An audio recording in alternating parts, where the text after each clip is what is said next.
as you maybe notice, I'm wearing a scarf, but I make sure that I'm always wearing a scarf so that I can be, when I need to be appropriately dressed in their presence. And during the meal, actually prior to the meal starting, the call to prayer, the 5 o'clock call to prayer in the evening came on, and they excused themselves and went to their prayer room. And very humbly, I decided that at that moment, while waiting for them to return, I should pray as well. So it was a very interesting experience that the dinner was not important, even their guest was not important. The call to prayer became important, and I began to realize how important that is in their culture and in their religious aspect. And when you mention wearing a scarf, of course we can see the scarf you have on now, but when you're in Egypt and you mention wearing a scarf, are you talking about wearing a scarf as a head covering? Yes, I am talking about wearing the scarf as a head covering, not necessarily as a woman of the Muslim faith, but Muslim women, of course, wear their scarf, and for various reasons, partly culture, partly for their religious affiliation, but for me and for other women who may not be Muslim, it is appropriate to adorn yourself that way so that you are not offending anyone, or in a particular setting you are not feeling out of place as well. The Cairo, Egypt is an ancient place, and a lot of people are familiar with Egypt itself from the Bible. And from the pictures I've seen, a lot of the buildings in Cairo are from a place in the past. My question is, are there a lot of modern developments there? Yeah, that's a great question. They are a lot of modern buildings, but the ancient buildings far surpass the modern buildings in my estimation and from my travels throughout the city of Cairo. So your observation of that in pictures is very precise, because of the way Cairo is situated on the Nile. The buildings are built primarily with either mud or stone. There are no wooden buildings, and so therefore they have to build them in the character and style that is familiar to ancient Egypt. Mm-hmm. I think for protection, and I have heard for also, we have sandstorms, and also for just living conditions. Again, going back to the what we said earlier, that it's not all riches. There are people there that don't have the same, that don't avail themselves to the same wealth as some people do. So the dwellings are modest, so buildings are modest. Okay. But they are modern developments.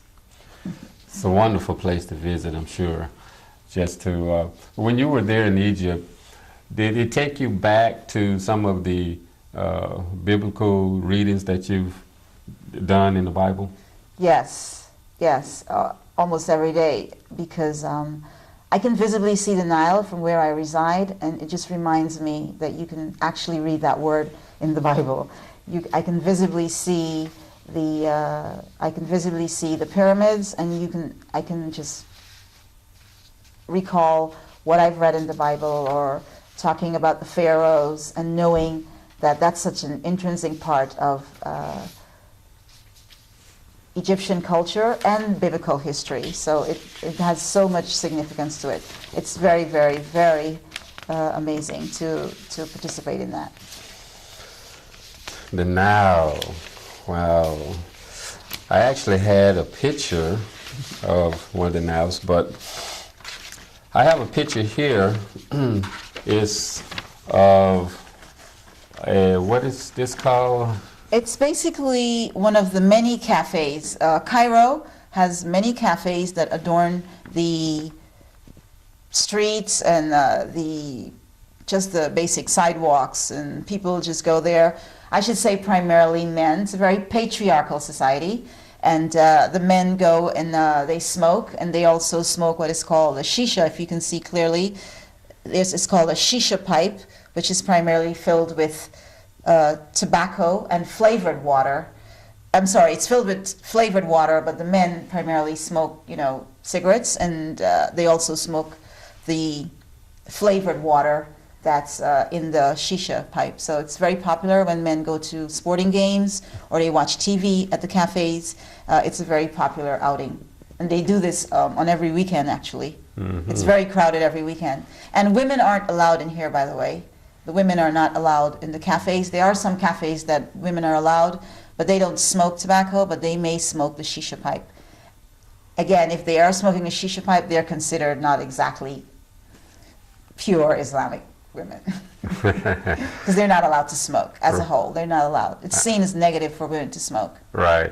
And when you, speaking of sports, what type of sports do they engage in? Do they like football? Well, their football is soccer. And it's the national sport in Africa as well as well, we know it's a national sport in Europe, but it's primarily a national sport in Africa.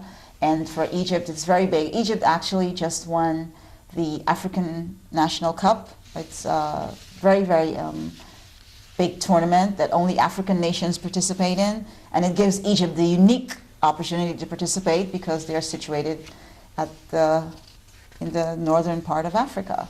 So it's a very, very popular sport. Lots of my students participate in soccer. On any given day, you can see a soccer game on Egyptian television. I don't think they have a day off for their sport. They're very, very enthusiastic about it. They're very supportive about it. I've had many complaints from my students that they didn't study because they watched the game, which was just a mere excuse, but that's how very much attached they are, like maybe Americans are to football. You may have just heard me cough a little bit, which brings me to this picture. Now, Cairo is a very populated country. Egypt is a very populated country. Yes. And Cairo, the city, this is a picture of Cairo? Yes. Okay. Yes. Actually, this picture could very well be from my window. You can see how crowded it is. I don't know if you can see. There are lots of things going on in the picture. People are generally hanging their laundry outside of their windows, which is something I had to get accustomed to because I have to do that as well. And because of what you're seeing here is the smog. If it wasn't so smogged, you probably would be able to see the pyramids behind you. But that smog, it's very bad because Cairo has been dubbed one of the worst cities in terms of climate, in terms of how the breathing and the quality of air is very bad. So as a rule, many times when I do wear my scarf, it's also to protect my nostrils and to protect my eyes because of the very bad smog that exists. Now, this is coming from the fact that people don't have emissions in their cars. They don't have to do that. It's not a right like you may have in the U.S. And also, people burn their trash because they don't have vest tubes that you may be able to put your trash in. So therefore, it becomes a very unsafe place for your lungs.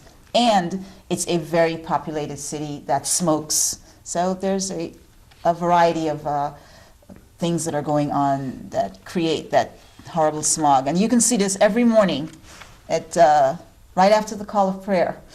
Wow. As soon as the sun is about to dawn. Looks like it's coming down onto the city. It gets there at the course of the end of the day. That actually subsides into the city. I can walk from my apartment to my class, to my school, and actually be inundated with very bad smoke. So again, my scarf is for many reasons. I can use it to definitely protect my nose. Oh, well, I'll be sure to take a scarf when I go. Now, here's a picture. This happens to not be, you can see Cairo looks just like, this is Cairo at night, but this happens to be, I think, in Alexandria.